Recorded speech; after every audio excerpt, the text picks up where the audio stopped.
Hari Om.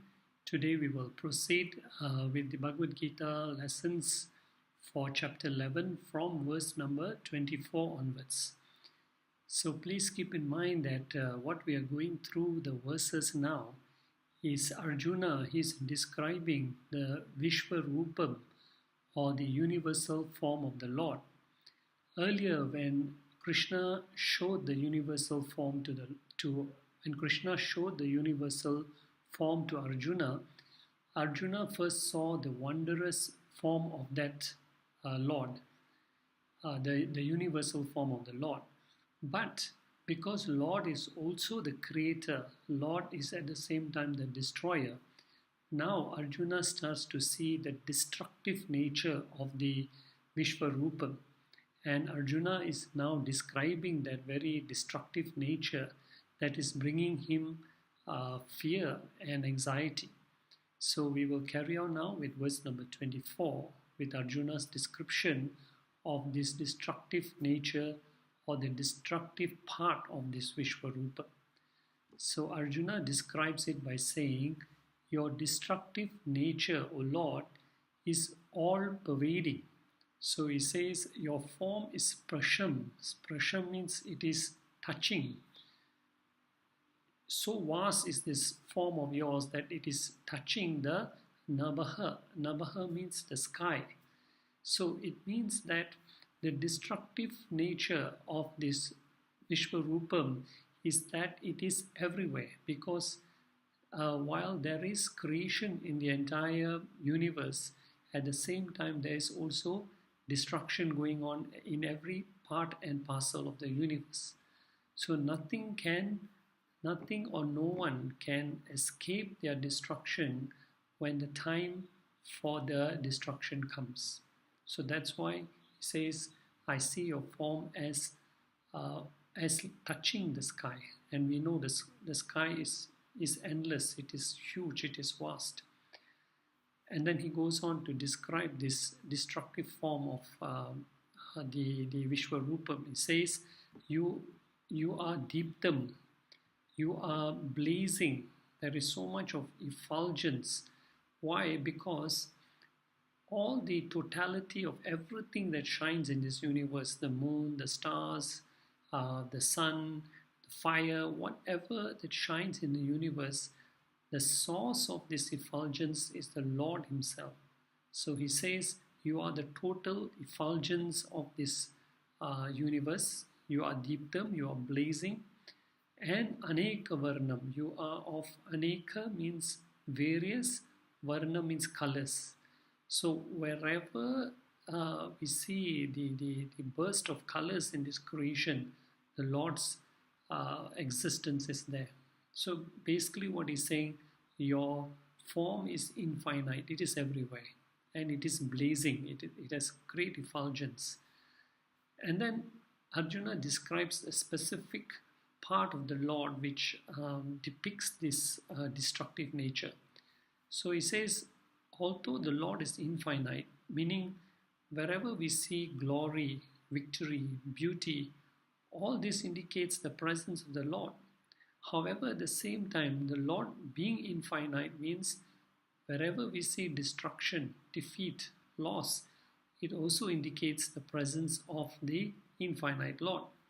So Arjuna, having described the infinite nature of the Lord, now sees the destructive nature of that infinite Lord. And in this verse, the destructive power of the Lord is symbolized by Vyathananam. Vyathananam means the open mouth.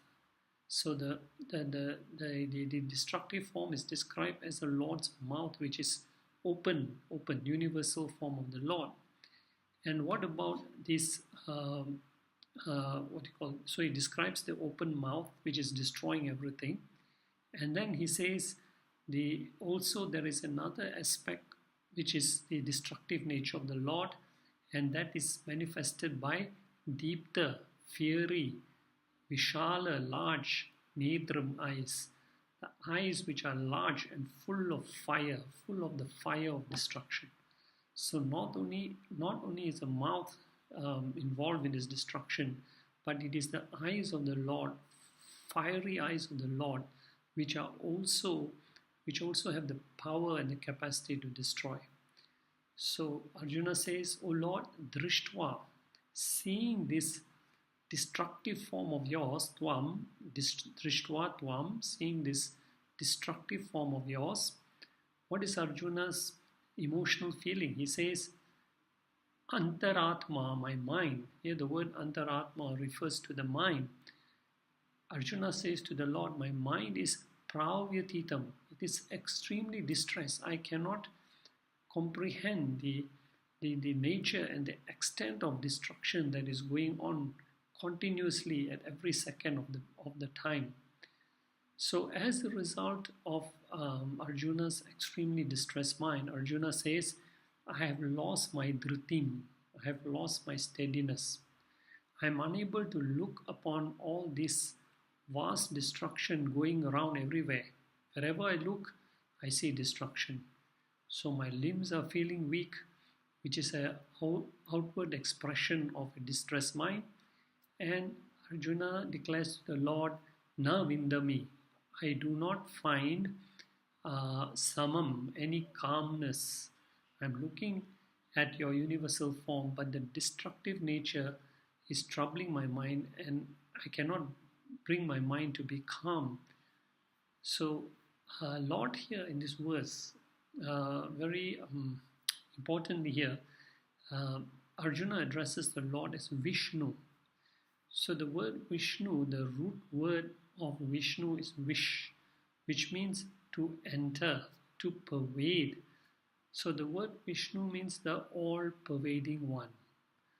When we say all-pervading means that which is not limited by time or space. So both. Lord transcends both time or space. That's why he's called Vishnu.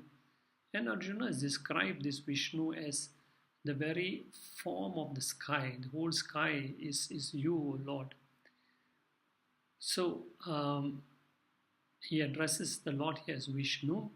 And the Shastras, the scripture describe Vishnu with a pale blue complexion, which is like the sky, the color of the sky. He has 4 arms carrying a lotus in one hand, Panchajaneya conch in the other hand, mace in another hand, and discus, the Sudarshan Chakra, the most powerful weapon, in another hand.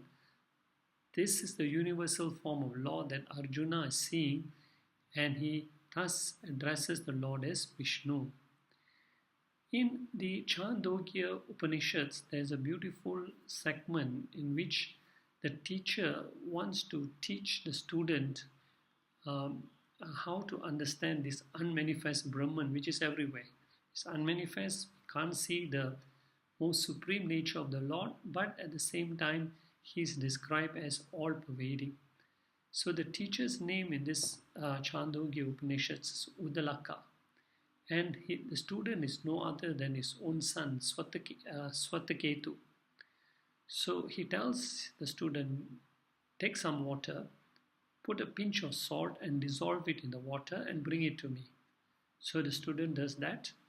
Then the teacher holds up the water and he says, what do you see? So the student says, I see water. So the teacher asks, what type of water? He says, water which is pervaded by salt. Water is there, it is pervaded by salt, but I only see water. So the teacher asks the student, where is the salt? Is it above water, below water, center of the water? Where is it? Student says, it is everywhere. Salt is pervading in all directions, north, south, east and west. So the teacher asks, do you see the salt? Student says, no, I don't see the salt. How can you recognize that there is salt inside this water? You put a drop of water in your mouth and you will know that the water is pervaded by salt. So that means the one which you cannot see by one instrument of knowledge can be recognized by another instrument of knowledge. Water can be recognized by the eyes, but the salt in the water needs the tongue to recognize the presence. Similarly, the Shastras say All the five sense organs can recognize the world, which is gross, but they cannot recognize the reality, which is subtle, which pervades the whole creation. If this reality has to be recognized, one requires an instrument which is different from all the sense organs. And that instrument is called jnanam, knowledge. The third eye is not a physical hole in the forehead, but is the physical representation of jnanam, or spiritual knowledge, or spiritual awakening.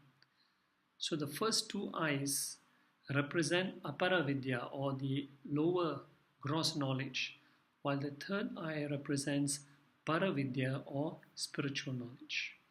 So that brings us to verse number 25, where Arjuna's mind is now totally focused or concentrated on the mouth of the Lord, which is doing all the destruction in this nature.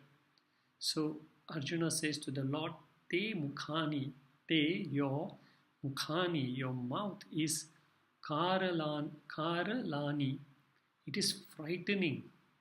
So it is very frightening to see this mouth, which has sharp damstra, sharp teeth. Mouth which is destroying, it's very frightening, symbolizes by sharp teeth, okay?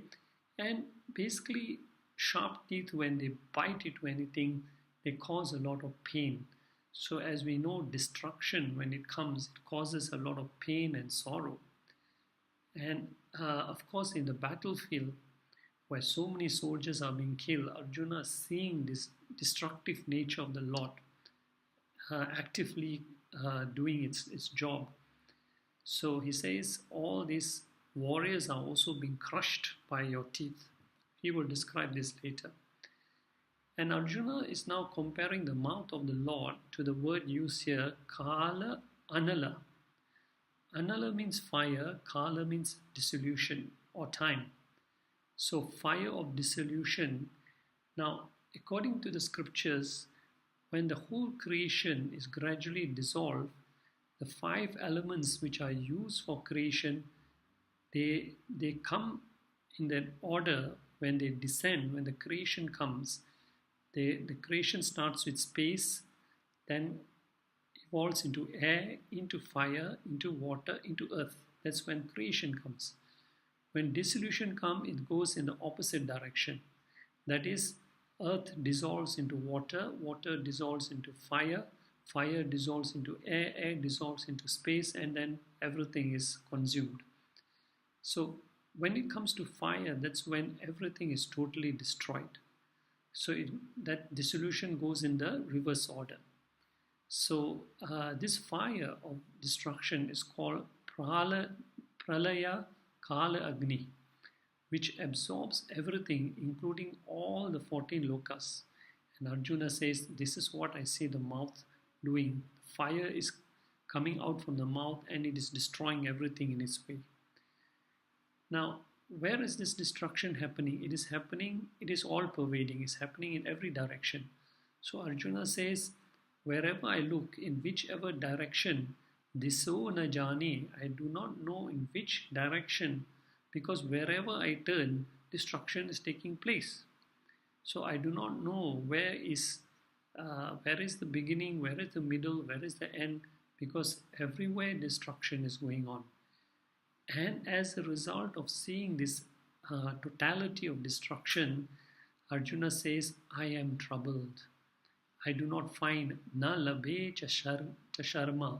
I do not find any joy in seeing. I cannot comprehend all this large-scale destruction that is happening on a massive scale.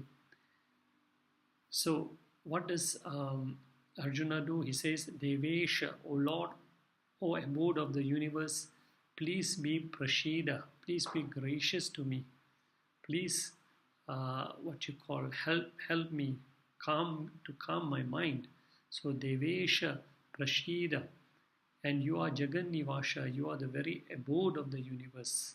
So Arjuna says a prayer to the Lord to bring some, some calmness to his mind.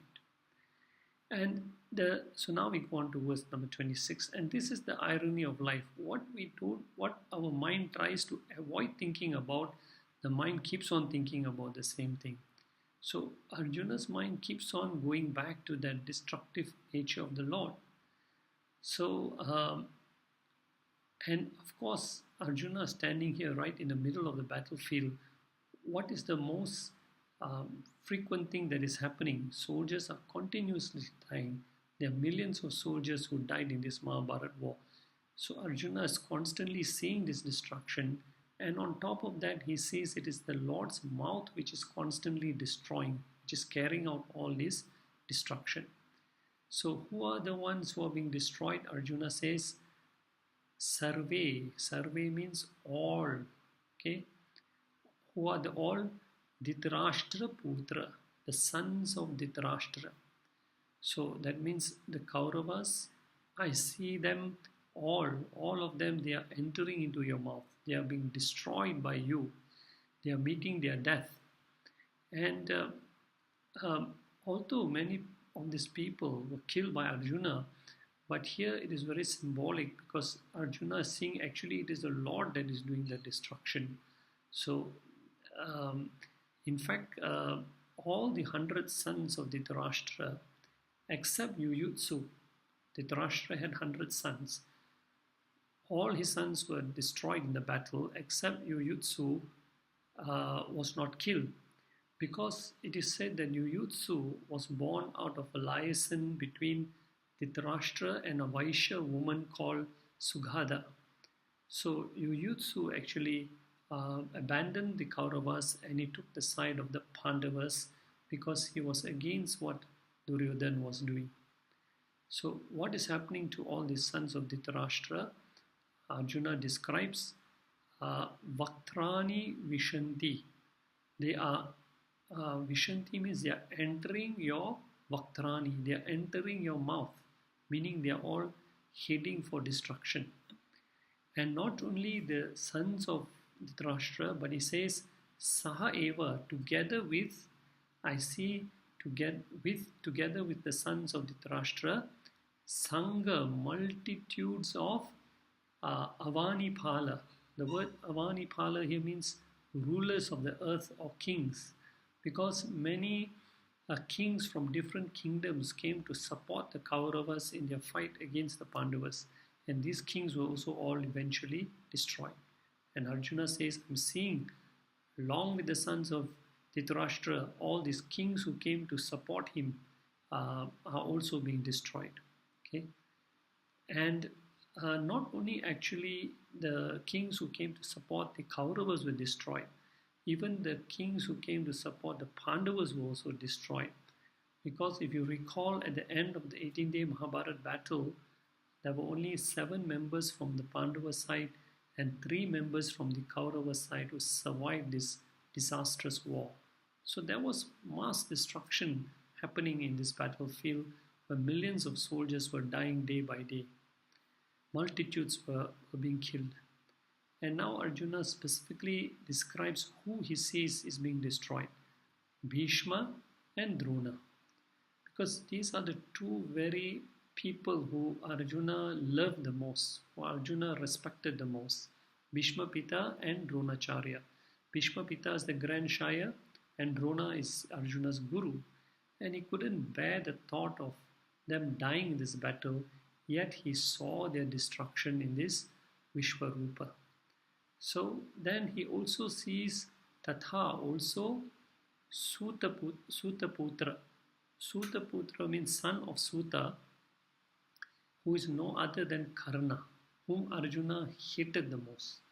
So while he was sad in seeing the destruction of Bhishma and Drona, yet he was also in a way comforted by seeing the destruction of Karna, who what we call did a lot of bad things to the Pandavas also. And Saha, along with Yodha Mukhe. Yodha Mukhe means many other prominent, powerful warriors who came to support both the Pandavas and the Kauravas. And one of them, unfortunately, who perished was Abhimanyu, Arjuna's own son, a very brave and fearless warrior who met his death on the battlefield. And this is what Arjuna is seeing and describing. And then we go on to verse 27. So he says, all these people are entering your mouth, and how Twa Ramana, they are rushing. Twa Ramana, they are rushing. Vishanti, they are entering. Vaktrani, mouth of te, of yours. So they are rushing towards their destruction. At great speed, this destruction is happening. Constantly, every second it is happening. And what type of, now he describes the actual destruction which is going on. He says, Danstra, your teeth, Karalani, are frightening, Bhayanakani, terrible. So the teeth, can you imagine, in the destruction are just crushing all these warriors. He's going to describe that in the next few verses. He says, I see this dreadful teeth of yours crushing and destroying all these warriors. And how are these warriors? Some of them are stuck in the gaps between your teeth. So they are being destroyed, but they are stuck in the gaps within your teeth. Kechit, some, Vilakna, are sticking, Danstra Reshu, in the gaps between your teeth. And some Drishyante, seeing all these warriors rushing towards your mouth, some of them stuck and being crushed in the gaps of your teeth. He says, Churnite, as you're crushing Uttamange, you are crushing their heads. So meaning some are being subject to slow, painful death. Earlier, some warriors were rushing at great speed. That means they were being destroyed instantly. But some other warriors may had to suffer before they died. So they are being stuck and being crushed in the teeth of the Lord. So different people meet their ends in different ways according to their prarabdha karmas. Some go quickly, some have a painful, what we call, end of life. So this is what Arjuna is describing, the different types of destruction that is going on. So now in verse number 22, Arjuna carries on to describe the death and destruction of what he is seeing. So, and he uses an allegory here in verse number 28, the allegory of rivers. Okay, so he uses an allegory to describe this destruction by comparing to the rivers of the world. Now, all the rivers we know, wherever the rivers are, whichever way they flow, ultimately they go back to the source, to the origin, which is the ocean. So all of us are also like various rivers. Whatever shape, size, color we are, we all have to go back to our origin, our source. So Arjuna says, Yatha, just as Bahava, various, many types of Vega, currents, just like many types of currents of Ambu means water, of Nadinam, of the rivers. So just like there are many types of currents in the rivers, some are slow flowing, some are fast flowing, some are turbulent. So there are many types of currents in the rivers. So Arjuna says, just like there are many types of currents in the river, but no matter whatever type of currents there are in the river, they are all abhimukha. They flow in one direction only. So whether you're going speedily or whether you're going slow, but they're all flowing in one direction. And what is that? Samudram, to the ocean. So all the currents of the river are flowing towards that one ocean, which Dravanti eva, they alone enter the ocean. So the rivers merge ultimately in the waters of the ocean. There is no other end or destination for the waters of the different rivers. They can't avoid but to merge with the ocean. So Arjuna says, Tatha, in the same way, Ami, these Naraloka Veera, these heroes of the human world, these brave, great warriors of the human world, who are assembled on the battlefield, with so many sophisticated weapons to attack and protect themselves. But he says, when the time for their destruction comes, no one is spared. No matter how brave, no matter how mighty, no matter how well versed they are in warfare, they will all meet the same end one day or the other. And what is that end they will meet? These warriors, Arjuna says, will ultimately Vishanti, will ultimately enter Tava, your Vaktrani, your mouth. And what does the mouth of the Lord indicate? It symbolizes the power of the Lord to bring about dissolution. And the word mouths here is actually in plural, indicates that no one can escape when the time for their death or destruction comes. The only difference is whether it is a slow destruction or a quick destruction. So Arjuna describes the mouth of the Lord, Vijvalananti, blazing, Abhita, all around. All around there is death and destruction going on, not only on this battlefield, but everywhere in this creation. And with that, we will stop at verse number 28, and we will resume in the next lesson from verse number 29. Hari Om Tat Sat.